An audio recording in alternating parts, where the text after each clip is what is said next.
¿Qué tal amigos de Express News? Un gusto en saludarlos. Comenzamos las noticias internacionales de este día en el Medio Oriente, porque el ejército de Israel anunció que prepara una operación en Rafah tras el retiro de sus tropas del sur de la Franja de Gaza. La retirada se produce después de 4 meses de combates en la zona de Han Yunis y cuando se cumplen 6 meses del comienzo del conflicto entre Israel y el grupo islamista Hamas en el enclave. El ministro de Defensa israelí, Yoav Gallant, afirmó que las tropas se retiraron de Han Yunis, pero seguirán operando en el sur del territorio palestino para realizar operaciones precisas basadas en inteligencia. Por otra parte, el primer ministro israelí, Benjamin Netanyahu, reiteró que no habrá un acuerdo de tregua si no vuelven a casa los 133 rehenes que siguen en manos de Hamas y afirmó que no cederá a las exigencias del grupo islamista. El ejército israelí ha ido reduciendo el número de soldados en Gaza desde principios de año para relevar a los reservistas y bajo la creciente presión de su aliado Estados Unidos para mejorar la situación humanitaria. La ofensiva de Israel, lanzada después del ataque de Hamas el 7 de octubre, ha dejado más de 33.000 muertos en la franja según el Ministerio de Salud controlado por Hamas.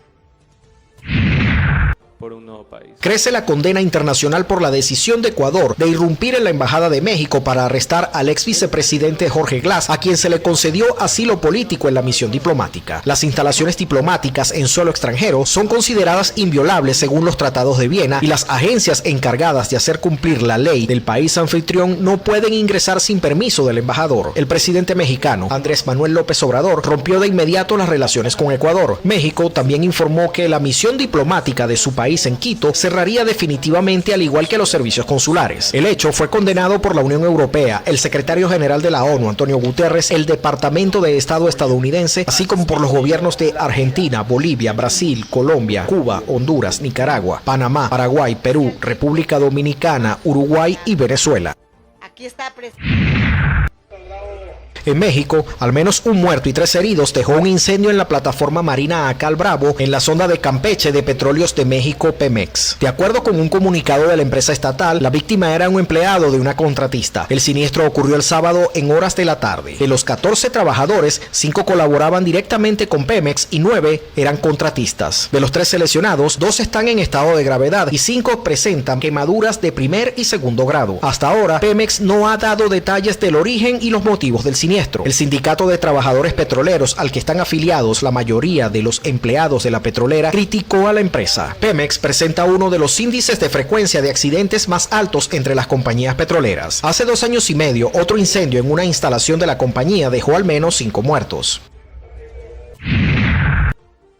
En Argentina, el número de muertes por dengue ascendió a 161 tras confirmarse 32 nuevos decesos en la última semana, según las cifras actualizadas del Ministerio de Salud. De acuerdo a la cartera, los casos de dengue contabilizados en lo que va de esta temporada, que va de la semana 31 de 2023 a la semana 13 de este año, ascienden a 232.996, lo que implica un aumento de 52.457 casos respecto al reporte de la semana pasada. En lo que va de este año, los casos de dengue suman 215.885, de los cuales 512 fueron clasificados como graves. En la actualidad, 19 de las 14 jurisdicciones de Argentina registran circulación viral autóctona de dengue. No se observan diferencias en la distribución por sexo de los casos fallecidos, mientras que el mayor número de casos se presentó en personas de entre 30 y 39 años de edad, añade el reporte.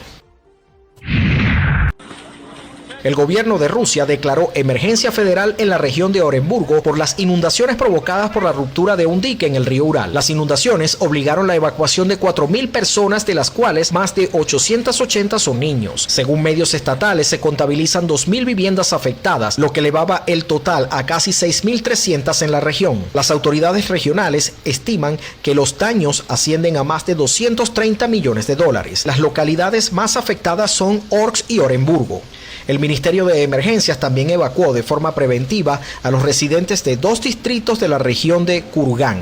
El río Ural, que recorre unos 2.428 kilómetros, fluye desde el sur de los montes Urales al norte del mar Caspio a través de Rusia y Kazajistán.